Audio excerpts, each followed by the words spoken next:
officiers, sous-officiers en de rang.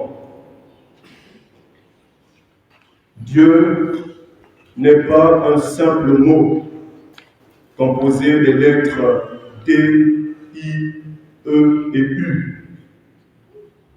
Dieu est un tout autre qu'il faut accueillir et aimer. Oui, accueillir et aimer.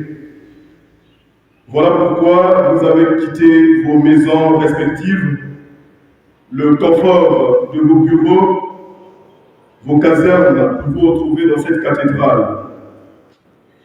Il est question d'accueillir et d'aimer Dieu.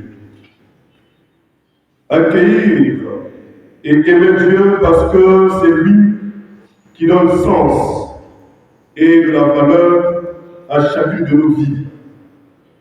De la valeur aussi à la célébration des 61 ans d'existence de nos forces armées congolaises ainsi qu'à notre gendarmerie nationale. 61 ans d'existence. Si vous me permettez de faire un petit exercice de gématrie, je trouverai le chiffre 7 à partir du nombre 61.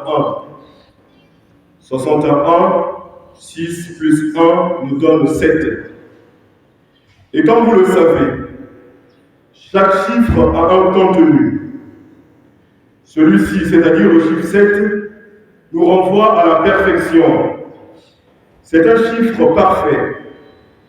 Et la perfection, c'est lui-même Dieu. En célébrant donc les 61 ans d'existence de notre armée et de la gendarmerie nationale, vous êtes invités à mettre Dieu au centre de tout. Et mettre Dieu au centre signifie sortir de vos petites croyances. Mettre Dieu au centre de tout signifie sortir de vos certitudes humaines pour embrasser la certitude divine. C'est une sorte de désappropriation de vous-même pour vous approprier le Seigneur.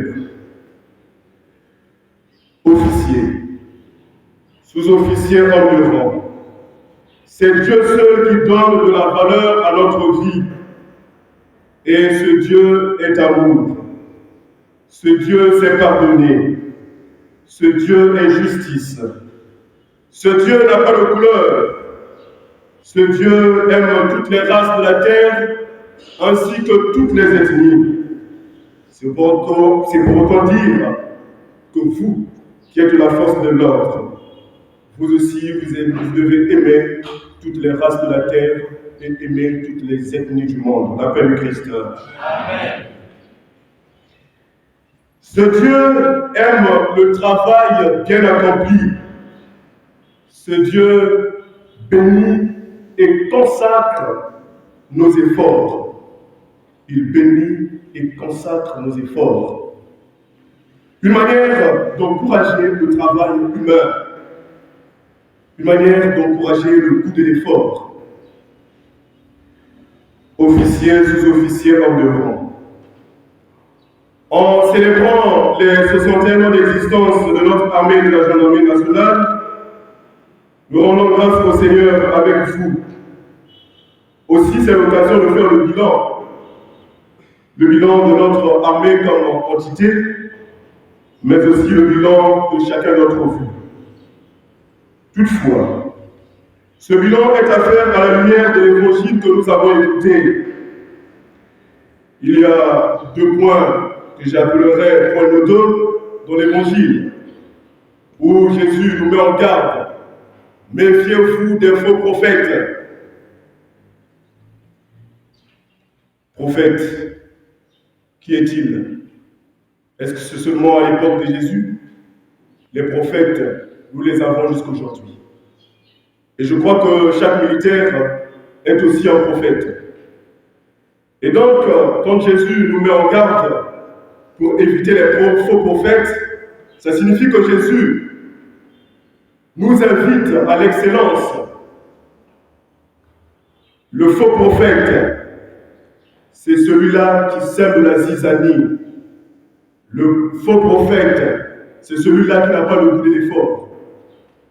Le faux prophète, c'est celui-là qui quelquefois cherche à attirer l'attention de la hiérarchie. Le faux prophète, c'est celui-là qui joue au double jeu. Et donc, nous sommes invités,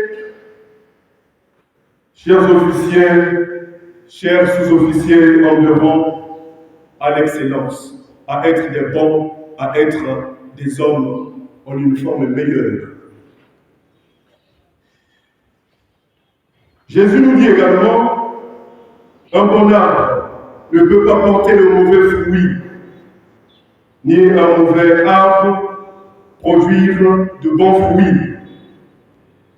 Je crois que c'est un bon critère pour évaluer l'authenticité d'une église, l'authenticité d'un prophète, l'authenticité d'un prêtre. Puisque je suis devant vous, j'ai envie de dire que c'est un bon critère pour évaluer l'authenticité d'une armée, l'authenticité d'un bon militaire. Quelle est l'orientation générale de notre armée?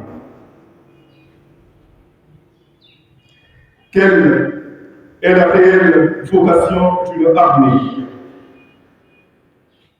N'existe-t-il pas un fossé entre ce que devait être notre armée et ce qu'elle est aujourd'hui?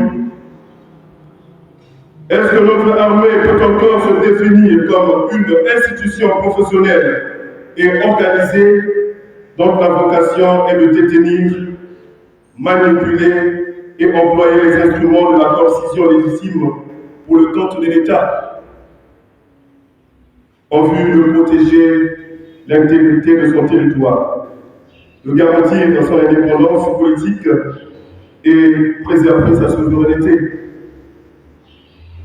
Y a-t-il encore un esprit républicain au sein de notre armée? Les recrutements ainsi que les avancements en grade sont-ils encore fondés sur des bases objectives ou plutôt sur des abjections, sur des bases ethniques ou claniques? Comme vous pouvez le constater, je n'ai fait que poser des questions.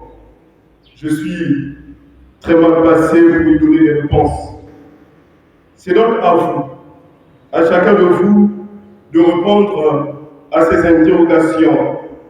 Des interrogations que j'ai envie d'appeler repères bilan. Oui, repères bilan pour que nous puissions entrer dans la cohésion et la complémentarité de la force publique afin de renforcer nos capacités pour le succès de nos engagements communs. Amen.